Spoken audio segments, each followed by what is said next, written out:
Hola a todos. Iniciamos esta charla con una sensación que, bueno, seguro que resuena en muchos, ¿no?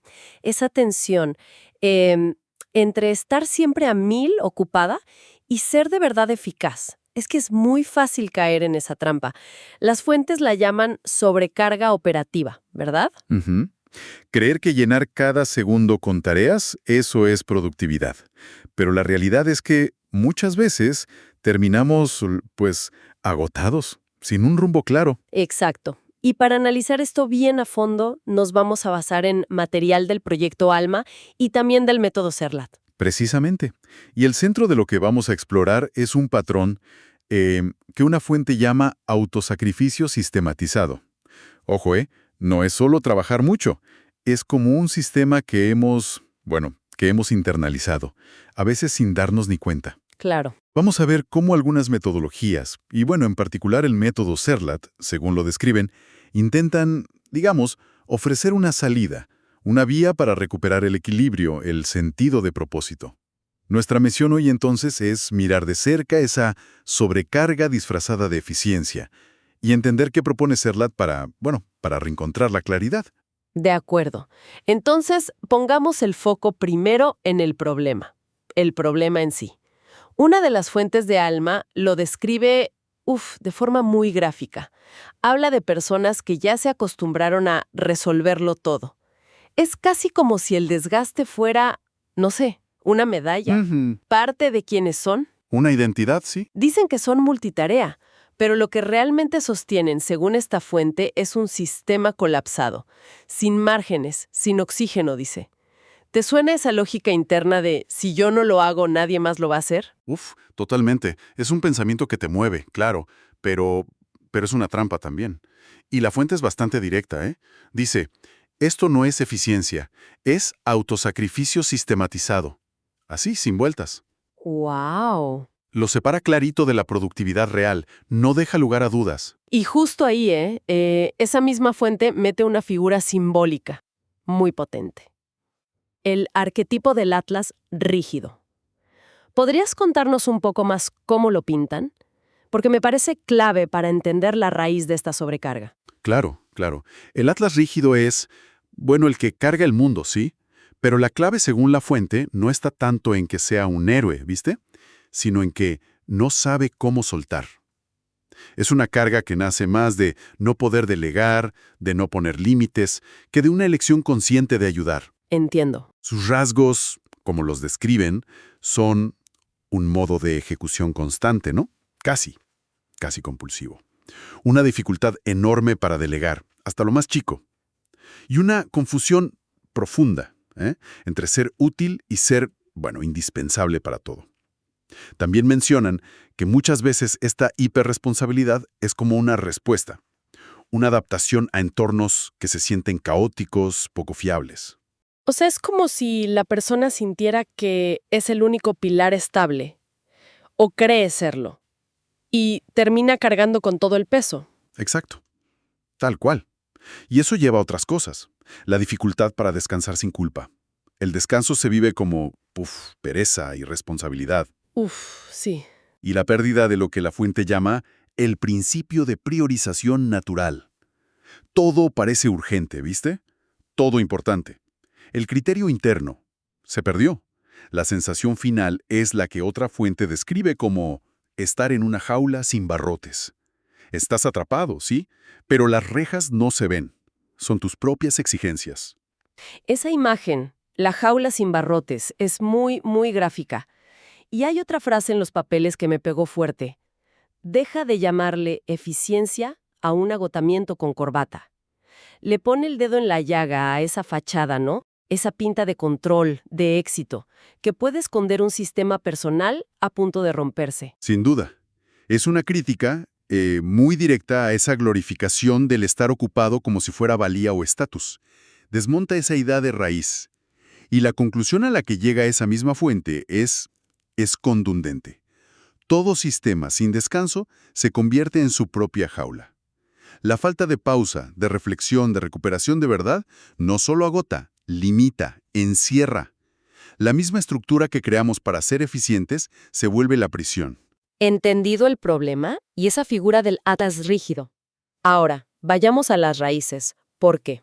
¿Por qué caemos en estos patrones?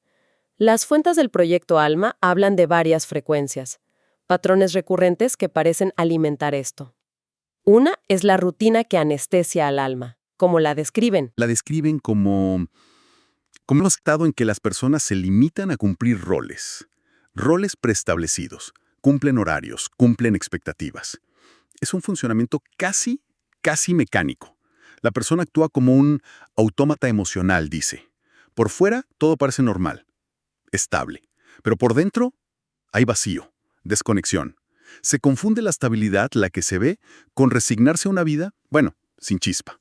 Y eso parece conectar directo con otra frecuencia que identifican, el apagamiento emocional por rutina existencial. Suena parecido, pero tiene algún matiz diferente. Sí, profundiza más en la experiencia interna. Describe a personas atrapadas en esa rutina, sin alma. Despiertan, trabajan, repiten. La clave acá es la ausencia de emoción real. No hay alegría ni tristeza profunda, solo un automatismo funcional. Todo regido por el tengo que. Tengo que trabajar, tengo que pagar, tengo que aguantar. El tengo que. Algo crucial que dice la fuente. Esto no es pereza, no es falta de voluntad.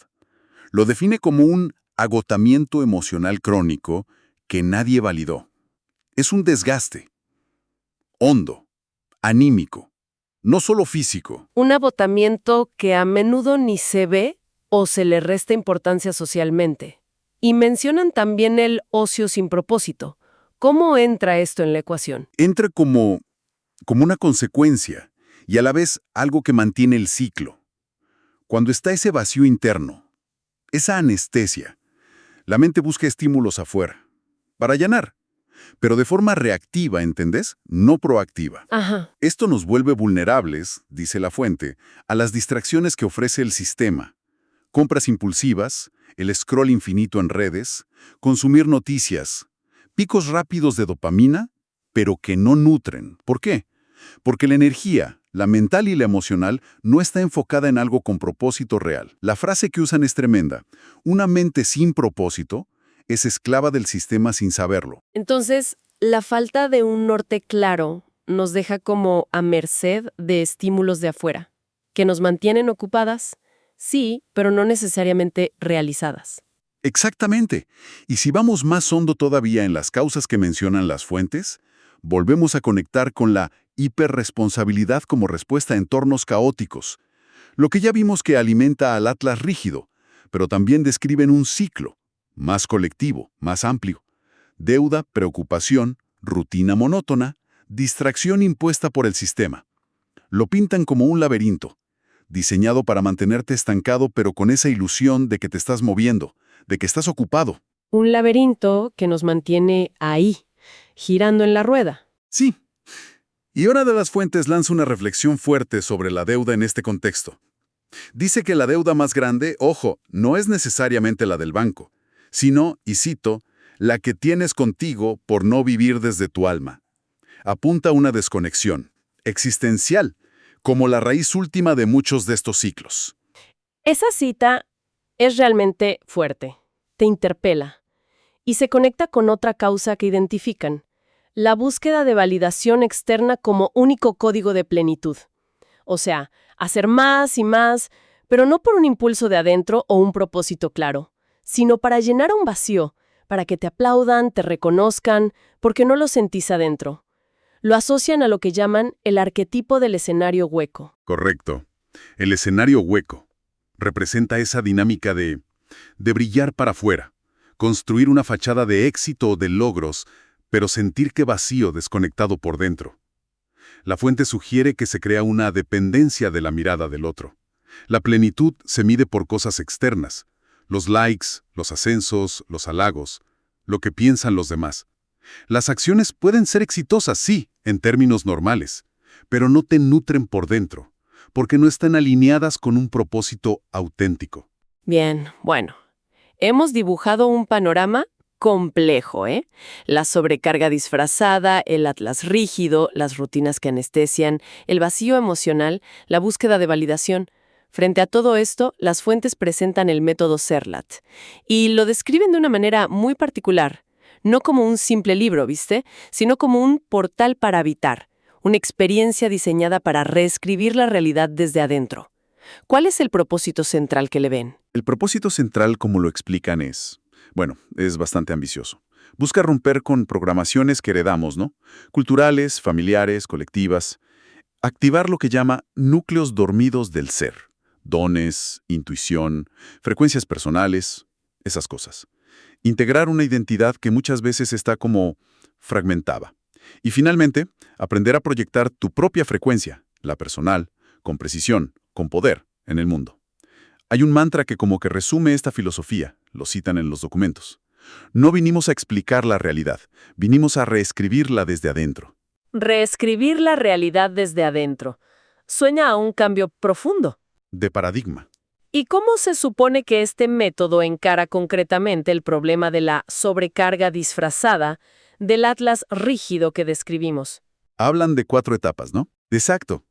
Las 4 etapas parecen diseñadas para desmontar esos patrones desde la raíz misma. La primera etapa es la desprogramación del sistema interno. La asocian simbólicamente al elemento tierra fracturada. El objetivo acá es identificar y romper esas estructuras, esos programas inconscientes que nos hacen actuar en automático, incluyendo la creencia de que más siempre es mejor, o esa obediencia ciega a expectativas de afuera que nos revientan. Se trata de liberar espacio, de soltar lo que no somos realmente. Mencionan una técnica clave, el cuestionamiento espejo, y un ritual simbólico, la fractura sagrada. Entiendo. Es como demoler los cimientos viejos, los que te limitan, antes de construir algo nuevo. ¿Y qué viene después de esa fractura simbólica? La segunda etapa es la activación de núcleos dormidos, vinculada al elemento agua viva. Una vez que liberaste espacio, el foco se pone en despertar los recursos internos, los que estaban dormidos, bloqueados por la rutina, por la sobrecarga. La intuición, la creatividad, la visión personal, tus dones únicos. El objetivo es recuperar la claridad, como una brújula interna que guíe tus acciones. La técnica que mencionan es el mapa arquetipal interno, y el ritual asociado, el retorno del arquetipo. Es un proceso de reconectar con tu potencial. Recuperar esa brújula interna suena fundamental para salir del modo automático. ¿Y cómo se integran esos descubrimientos en la vida, en el día a día? Ahí entra la tercera etapa, la reintegración simbiótica, asociada al elemento aire unificado. Acá el trabajo es fusionar el yo real, esa identidad más auténtica que va saliendo, con partes nuestras que quizás habíamos rechazado o negado, o simplemente ignorado, incluso las partes oscuras. La meta es lograr coherencia interna, que nuestras decisiones, nuestras acciones, estén alineadas con nuestra identidad original recuperada, con nuestro propósito. La técnica que proponen es el pacto con el símbolo, y el ritual se llama el pacto con mi totalidad. Se busca operar desde un lugar íntegro, sin esas fracturas que nos debilitan. Convertirse en una versión más completa, más coherente de una misma. Y la última etapa, la de proyección. ¿Cómo funciona esa? La cuarta etapa es la proyección dimensional, conectada con el fuego canalizado. Una vez que la persona pasó por la desprogramación, la activación, la integración, esta etapa se enfoca en cómo manifestar esa nueva frecuencia interna en el mundo de afuera, en las acciones, en cómo te comunicas, en tus proyectos. Se trata de aprender a programar la realidad externa desde tu coherencia interna. El objetivo es llegar a lo que las fuentes llaman una eficiencia simbiótica. Eficiencia simbiótica. ¿Qué sería eso? Un estado donde cada acción tiene sentido, está alineada con tu propósito y surge de forma más fluida, en contraste con ese esfuerzo forzado, vacío, de la sobrecarga. La técnica es el canal simbiótico consciente y el ritual se enuncia como yo soy canal, yo soy fuego con propósito. Entonces, si entiendo bien, Serlat no propone simplemente, no sé, gestionar mejor el tiempo o las tareas, sino transformar la fuente misma desde la que actuamos, pasar de una acción reactiva, desgastante, a una acción consciente, alineada, que surge de un núcleo interno claro y fuerte. Es diferenciar, como decíamos al principio, el activismo vacío de la acción con propósito real. Esa parece ser la propuesta central, sí.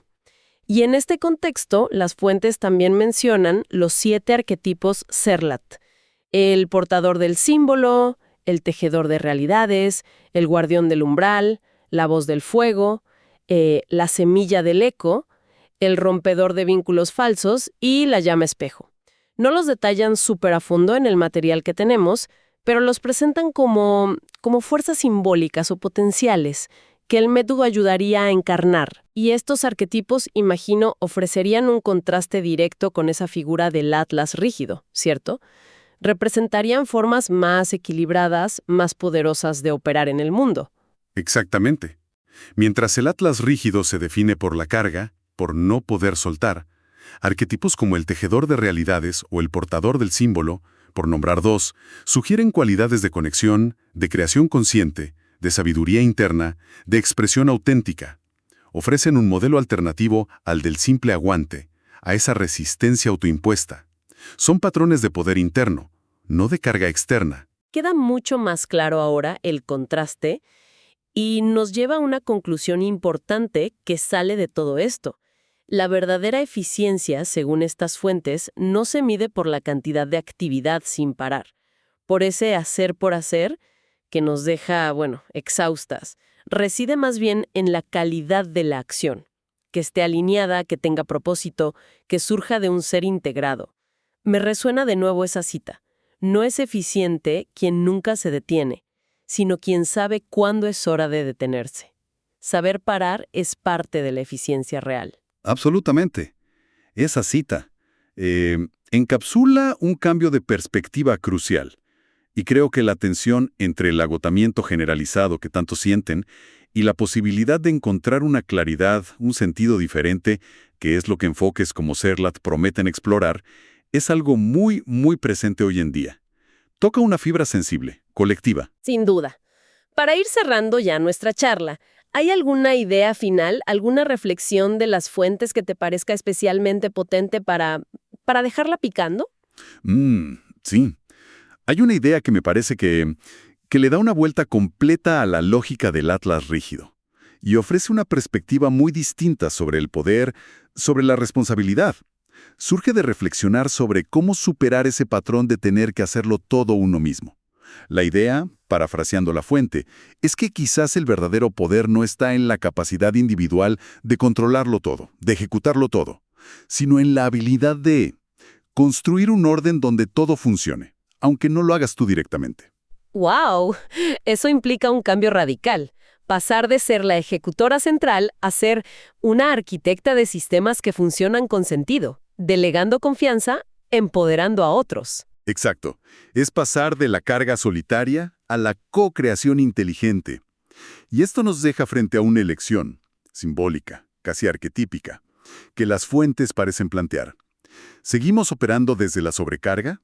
¿Identificándonos con ese Atlas que no sabe soltar su carga, por miedo o por hábito? ¿O nos atrevemos a cultivar una forma distinta de estar en el mundo? Quizás encarnando la energía de un tejedor de realidades, que sincroniza, que armoniza, en lugar de forzar. Quizás, como sugiere la filosofía de Serlat, el camino no es tanto buscar respuestas afuera, sino reconocer, activar y confiar en ese símbolo interno, en esa brújula propia, convirtiéndonos en nuestro propio portador del símbolo.